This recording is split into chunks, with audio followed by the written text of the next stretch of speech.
মনে হচ্ছে যে এখানে নির্বাচন কমিশন নিশ্চয়ই কোনো ব্যক্তি হোক, কোনো প্রতিষ্ঠান হোক, কোনো রাজনৈতিক দল হোক, তাদের দ্বারা প্রভাবিত এবং তারা তাদের প্রতিষ্ঠানের যে সত্তা, যে স্বাধীনতা, সক্রিয়তা, এটা তারা বজায় রাখতে পারছেন না এবং তারা কোনো না কোনোভাবে বায়াসড হয়ে তাদের জায়গা থেকে এনসিপির সাথে বৈষম্য করছেন।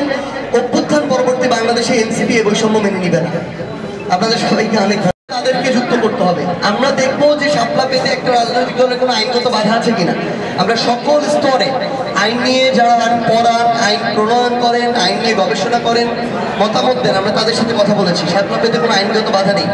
তারা তালিকায় অন্তর্ভুক্ত করা বাতিল করা তো তাদের কাজ। তো তারা যদি আমাদের একটা যৌক্তিক দাবি অন্তর্ভুক্ত করতে স্বেচ্ছাচারিতা আচরণ করেন, তাহলে আমাদেরও রাজনৈতিক রাজপথ বেঁধে দিতে হবে তাদেরকে মোকাবেলা করার জন্য। আহ্বায়ক কমিটি করার লক্ষ্যে, জেলা আহ্বায়ক কমিটি করার লক্ষ্যে বাংলাদেশের প্রত্যেকটি জেলায় এনসিপির সাংগঠনিক সমন্বয় সভা করছি।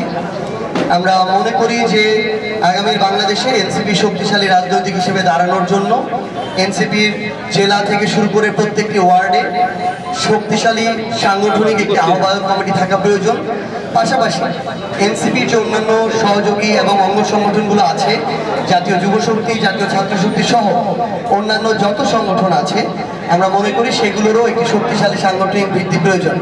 সেই লক্ষ্যে আমরা বাংলাদেশের প্রত্যেকটি জেলায় এর পূর্বে জুলাই পদযাত্রা করেছিলাম। এখন আমরা জেলা পর্যায়ে সাংগঠনিক সমন্বয় সভা করছি। আগামীর বাংলাদেশে এনসিপিকে আমরা শক্তিশালী দুইটি দলের মধ্যে একটি দল হিসেবে দেখতে চাই এবং আমরা মনে করি এনসিপি তাদের জায়গা থেকে আগামীর বাংলাদেশে শক্তিশালী একটি রাজনৈতিক দল হিসেবে সংসদে জনগণের হিসেবে প্রতিনিধিত্ব করবে। আমরা মনে করি ভারতীয় আধিপত্যবাদ প্রশ্নে এবং আওয়ামী লীগের প্রশ্নে এনসিপি আপসহীনভাবে পূর্বের ন্যায় আগামীতেও লড়াই করে যাবে। এককভাবে জামায়াত কিংবা বিএনপি তাদের জায়গা থেকে এই লড়াইটি শক্তিশালীভাবে চালিয়ে যেতে পারবে না। সেখানে এনসিপি এবং তরুণ প্রজন্মের উপস্থিতি আবশ্যক।